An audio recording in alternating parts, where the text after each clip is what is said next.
Escort 75 mg gastro resistant aspirin जिसको कहते हैं सेफली कोटेड एस्पिरिन होती है, क्योंकि ये इंटेरिक कोटेड के अंदर होती है। ये एडको कंपनी की होती है। तो इंटेरिक कोटेड इसको इसलिए बोलते हैं कि ये डिज़ाइन होती है to resist the disintegration in the stomach. जो आपके स्टमक में जो एसिड्स होते हैं और जो अल्कलाइन एनवायरनमेंट होता है ड्यूडेनम के अंदर, उससे ये प्रोटेक्ट करती है।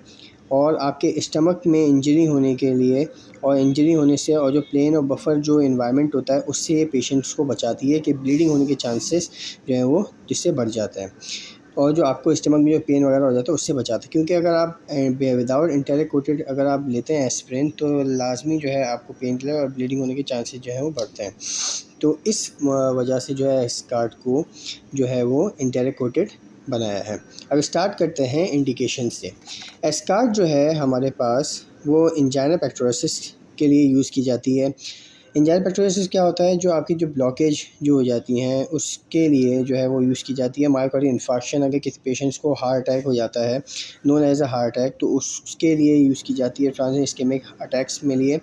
और प्रोफाइलेक्सिस यूज़ करते हैं एस्कार्ट को डॉक्टर्स। प्रोफाइलेक्सिस क्या होता है कि बचाव कि फॉर एग्ज़ाम्पल अगर फ्यूचर के अंदर इस पेशेंट को ओबीस पेशेंट है या बहुत ज़्यादा कोलेस्ट्रॉल पेशेंट है वो खा रहा है, तो उससे they have chance to thromboembolic disorders, तो उसको चांसेस होते हैं कि वो ब्लॉकेज होने के चांसेस होते हैं। तो उसकी वजह से डॉक्टर्स क्या करते हैं, यूज़ एज अ प्रोफाइलेक्सिस के तौर पे इसको यूज़ करते हैं।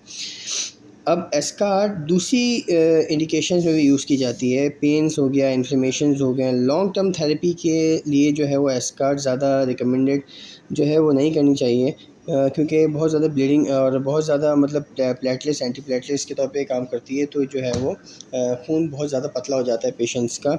और ज़्यादातर डायबिटिक पेशेंट्स को जो है वो इससे अवॉइड करना चाहिए। लेकिन अगर डॉक्टर आपका रिकमेंड करे तो फॉर वंस कभी कभी जो है वो एस्कार्ट जो है वो आपकी यूज़ ले लेना चाहिए। Ascard is also use as a relief of pain inflammation in rheumatic fevers के अंदर भी यूज़ की जाती है। अब डोजेस की बात कर लेते हैं। डोजेस में जो है इंजाइना पेक्टोरसिस और मायोकार्डियल इन्फार्क्शंस के अंदर जो है 75 मिलीग्राम जो है वो ओडी यूज़ करते हैं और डायरेक्टेड बाय अ फिजिशियन, अगर आपके जो फिजिशियन आपको रिकमेंड करे।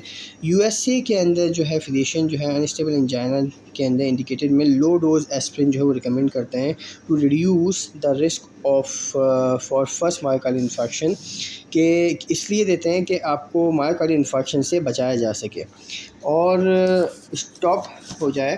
कि इसकी जो इनिशियल मैनेजमेंट होती है, इनिशियल के अंदर जो डोज लेते हैं वो बहुत कम लेते हैं, बहुत ज़्यादा प्रोलॉन्ग नहीं लेते इसको।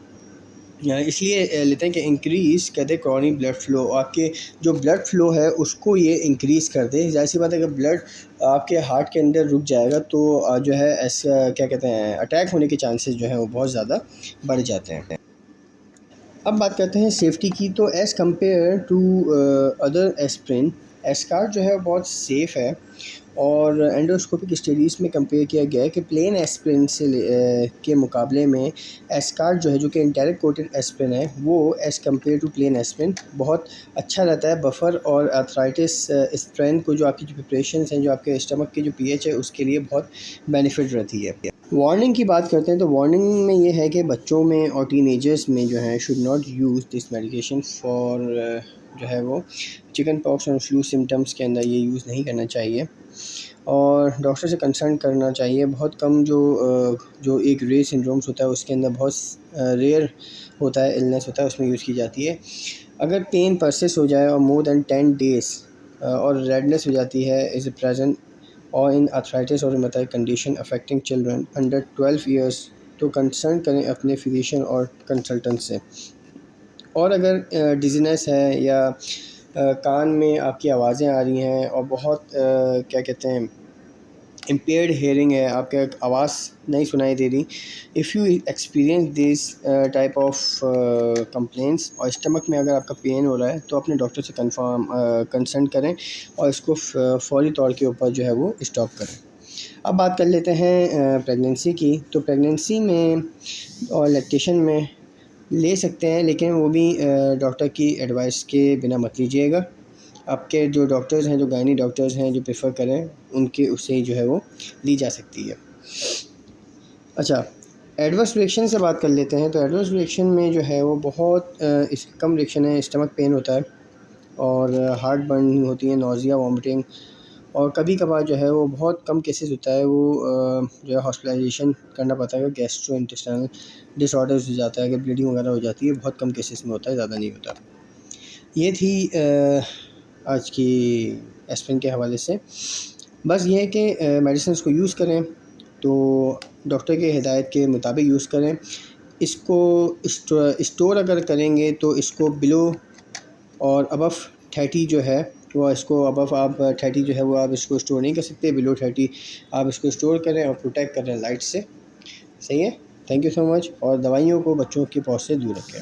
जज़ाकल्लाह। अस्सलाम वालेकुम वरहमतुल्लाहि वबरकातुहू।